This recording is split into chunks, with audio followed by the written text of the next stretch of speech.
ಪಾರ್ವತಿ ಪರಮೇಶ್ವರ ಮಾಡೋದೆಲ್ಲ ಅವಾಂತರ. ಸುಬ್ಬ, ಆ ಮನೆ ಮೇಲೆ ಪಾಟಲ್ಲಿ ಗುಲಾಬಿ ಹೂವ ಇದೆ, ಕಿತ್ಕೊಂಬಂದ್ ಕೊಡ್ತೀಯಾ? ಕಿತ್ಕೊಂಡ್ಬರ್ದಂತವ್ರಿ. ಹುಷಾರ್ ಕಣೋ, ಜಾರ್ ಬಿದ್ಬಿಡ್ತೀಯಾ? ಪುಷ್ಪಕ ವಿಮಾನದಾಗ ಕಮಲಾಸನ್ ಅವ್ರು ಕಿತ್ಕೊಂಡ್ಬರ್ಲಿಲ್ಲನ್ರಿ, ಹಂಗ್ ಕಿತ್ಕೊಂಡ್ಬರ್ತೇನೆ.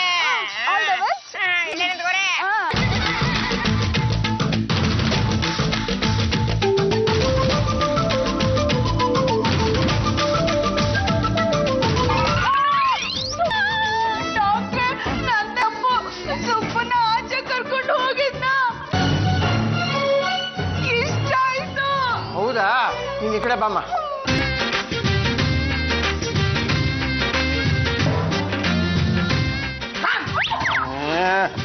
ಹೇಗೆ ಬಲವಾದ ಪೆಟ್ಟೆ ಬಿದ್ದಿದ್ಯಮ್ಮ. ಹಾಗಿದ್ರೆ ಯಾವ್ದಾದ್ರು ಮಾತ್ರೆನೋ ಇಂಜೆಕ್ಷನ್ ಬರ್ಕೊಡಿ. ಹಾಗೆಲ್ಲ ಆಗಲ್ಲಮ್ಮ, ತಲೆ ಪೂರ್ತಿ ಓಪನ್ ಮಾಡಿ ಯಾವ ನರ ವೀಕ್ ಆಗಿದೆ, ಯಾವ ಪ್ರೆಸ್ ಆಗಿದೆ ಅದನ್ನ ನೋಡ್ಕೊಂಡು ರಿಪೇರಿ ಮಾಡ್ಬೇಕಾಗುತ್ತೆ.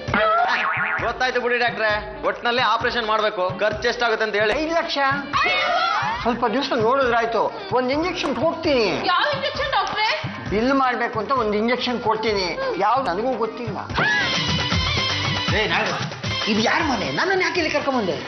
ಸರ್ಕಾರದ ಸಪೋರ್ಟ್ನಿಂದ ಡಿನೋಟಿಫಿಕೇಶನ್ ಆಗಿದ್ದ ಜಮೀನು ಮಾರಾಟ ಆಗಿದೆ, ಸಾಕಷ್ಟು ದುಡ್ಡು ಬಂದಿದೆ. ಜನ ಸಹಿಸ್ತಾ ಇಲ್ಲ. ಆದ್ರೆ ನಾವ್ ಈ ದುಡ್ಡನ್ನ ಭದ್ರಪಡಿಸ್ಕೋಬೇಕಲ್ಲಪ್ಪ. ನಮ್ಮ ಮನೆ ರೈಡ್ ಆಗ್ಬೋದು ಅಂತ ಸುದ್ದಿ ಬಂದೆ. ಈ ಮನೇಲೆ ಎಲ್ಲರೂ ಔಷಧಿ ಹೋಗೋಣ ಬಾ. ನಡಿ.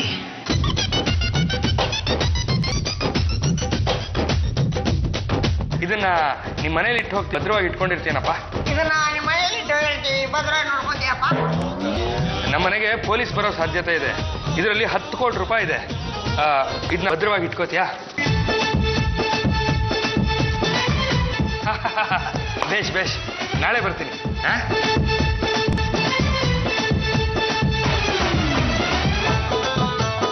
ಎಲ್ಲವನು? ನಿಮ್ಮ ಮನೇಲಿ ಒಬ್ಬ ಹುಡುಗ ಇರಲ್ಲ, ಎಲ್ಲವನು? ಯಾವ ಹುಡುಗ? ಅದನ್ನು ನಿಮ್ಮ ಮನೇಲಿ ಕುಳ್ಳಗಿಲ್ವಾ ಆ ಹುಡುಗ? ಅದೇ ಆ ಸುಬ್ಬು ಅವ್ನು ಬೇಕಾಗಿಲ್ಲ. ಏನಾಗಬೇಕಾಗಿತ್ತು? ನನ್ನ ಹೆಸರು ನಾಯ್ಡು. ನಿನ್ನೆ ಮನೆಗೆ ಬಂದು ಸುಬ್ಬು ಅನ್ನೋ ಒಂದು ಕೈಲಿ ಸೂಟ್ ಕೇಸ್ ಕೊಟ್ಟೋಗಿದ್ದೆ. ಯಾಕೆ ಕೊಟ್ರಿ? ಕೊಡೋದಕ್ಕೆ ಕಾರಣ ನೋಡ್ರಿ, ನಮ್ಮನೆ ರೈಡ್ ಆಗೋದ್ರಲ್ಲಿ ಇತ್ತು. ನಮ್ಮ ಹತ್ರ 10 ಕೋಟಿ ರೂಪಾಯಿ ಇತ್ತು. ಎಲ್ಲಿಡೋದು ಅಂತ ಜಾಗ ಹುಡುಕ್ತಾ ಇದ್ವಿ, ಅದಕ್ಕೆ ಇಲ್ಲಿ ಬಂದು ಕೊಟ್ಟೋಗಿದ್ವಿ. ಓಹೋ, ನನ್ನ ಸೂಟ್ ಕೇಸ್ ನನಗೆ ಬೇಕು. ಯಾರಿಗೂ ಗೊತ್ತಾಗಬಾರ್ದು ಅಂತ ಬಚ್ಚಿಡಕ್ ಬಂದೆ. ಬಚ್ಚಿಟ್ರಿ? ಎಲ್ಲಿ ಬಚ್ಚಿಟ್ರಿ? ಇದೇ ಹುಡ್ಗನ್ ಕೈ ಕೊಟ್ಟಿದ್ದೆ. ಇವನ್ ಕಾಲ್ ಕೊಟ್ಟಿದ್ರೆ ತಾನೆ ಈಸ್ಕೊಳ್ಳಿ. ಹುಡ್ಗ ಎಲ್ಲ ಸೂಟ್ ಕೇಸು ನಿನ್ನೆ ನಿನಗೆ ಕೊಟ್ಟೆ. ನಿನ್ನೆ ನಿನಗೆ ಕೊಟ್ಟೆ. ನಾಯ್ಡುವ್ರೆ, ನಿಮ್ಗೆ ಕೊಟ್ಟಿದ್ದೀನಿ ಅಂತ ಹೇಳ್ತಾ ಇದ್ದಾನಲ್ಲ. ಹುಡುಗಂಗೆ ತೊಂದರೆ ಆಗಿದೆ, ಏನು ಗೊತ್ತಾಗ್ತಿಲ್ಲ, ಮೆಮೊರಿ ಲಾಸ್ ಆಗಿದೆ. ಏನ ಮೆಮೊರಿ ಲಾಸ? ಈ ರಾಜಕಾರಣಿಗಳು ಮಾಡಬಾರ್ದು ತಪ್ಪನ್ನ ಮಾಡಿ ಸಿಕ್ಕ ಬಿದ್ದಾಗ ನಮ್ಗೇನು ನೆನಪೇ ಇರ್ಲಿಲ್ಲಪ್ಪ. ಆದ್ರೆ ನಮ್ಮ ಹುಡುಗ ಅಲ್ಲ, ಮೇಲಿಂದ ಬಿದ್ದು ನೆನಪಿನ ಶಕ್ತಿ ಕಳ್ಕೊಂಡ್ಬಿಟ್ಟಿದ್ದಾರೆ. ನನಗತ್ತೆ ಏನ್ರಿ? ಸ್ಕ್ರೀನ್ 1 ಡಾಕ್ಟರ್ ಬಂದು ನೋಡ್ಕೊಂಡು ಹೋಗಿದ್ದಾರೆ. ಸ್ವಲ್ಪದಲ್ಲಿ ಸರಿ ಹೋಗ್ತಾನೆ ಅಂತಾನು ಹೇಳಿದ್ದಾರೆ. ಅಲ್ಲಿವರೆಗೂ ನೀವು ತಡ್ಕೋಬೇಕಪ್ಪ. ಹೌದು. ಹಾಗಾದ್ರೆ ಈಗಿನ ದಿಗ್ಲೇ ರೀಟ್ರೆ, ಇವತ್ತೇ ಕೊನೆ.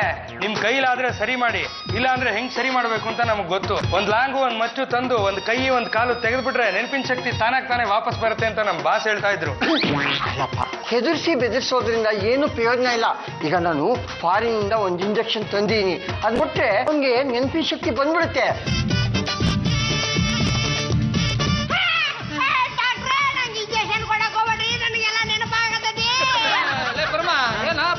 ನೆನಪಿನ ಶಕ್ತಿ ವಾಪಸ್ ಬಂದ್ಬಿಡ್ತು. ನೆನಪಾಯ್ತು ತಾನೆ? ಹಾಗಿದ್ರೆ ಸೂಟ್ ಕೇಸ್ ಎಲ್ಲಿದೆ ಅಂತ ಹೇಳು.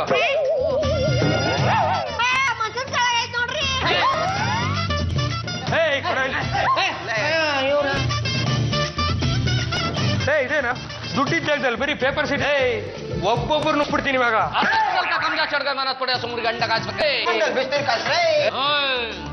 ನೀನ್ ಹುಡುಕ್ತಾರ 10 ಕೋಟಿ ರೂಪಾಯಿ ನಮ್ಮ ಸ್ಟೇಷನ್ ಅಲ್ಲಿ ಭದ್ರವಾಗಿದೆ.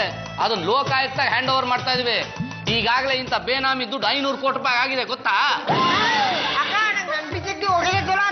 ಹೌದು ಸುಬ್ಬು, ನಿನ್ನ ಶಕ್ತಿ ಹೋಗಿದ್ದಕ್ಕೆ ಇವ್ರು ಸಿಕ್ಬಿದ್ದಿದ್ದು. ನಿಮಗೆ ನೆನಪಿನ ಶಕ್ತಿ ಯಾಕೆ ಹೋಯ್ತು, ಯಾಕೆ ಬಂತು? ಇನ್ಯಾರಪ್ಪ ಹೂ ತಂದ್ಕೊಡು ಅಂತ ಹೇಳದ್ ವೇದ.